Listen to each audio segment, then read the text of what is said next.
কয়েকদিন ধরে এই মহিলার ভিডিও এত বেশি সামনে আসতেছিল যে ভিডিওটা না বানায় আর পারলাম না। আমার খুব জানতে ইচ্ছা করে এই মহিলা আসলে করেটা কি। 27 লাখ 4 লাখ 4.5 লাখ হতে পারে, 5-6 লাখ তো হবে। 5 লাখ দুটো। তার আয়ের উৎসই বা কি?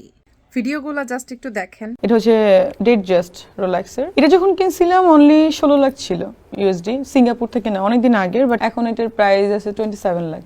মহিলার শরীরে লাখ টাকার নিচে কোনো জিনিসই নাই ভাই। সে নাকি নায়িকা, আবার নাকি ডাক্তার। নায়িকা হিসেবে তার কোনো সিনেমা আদৌ বাংলাদেশে কি রিলিজ পাইছে?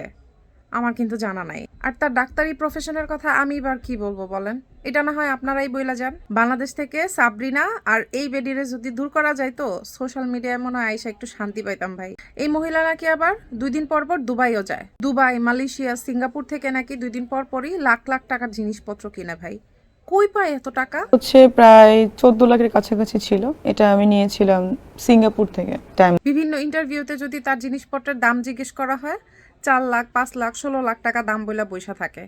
যেগুলো প্রচুর দামি জিনিস সেগুলো সে ব্র্যান্ডের নাম বলতে পারে, আর যেগুলোর দাম একটু কম মানে 4 লাখ 5 লাখ টাকা সেগুলোর ব্র্যান্ডের নামই তার মনে থাকে না। এটা একটা ব্র্যান্ডেড ছিল, বাট ওটা খুব এক্সপেন্সিভ ব্র্যান্ড, ওখানে আমি নামটা ভুলে গেছি। শেষ জীবনে এরা আসলে কি কইরা খায় এটা দেখার জন্য আল্লাহ যেন আমারে বাঁচায় রাখে। প্রাইস আমি না ভুলে গেছি প্রাইস।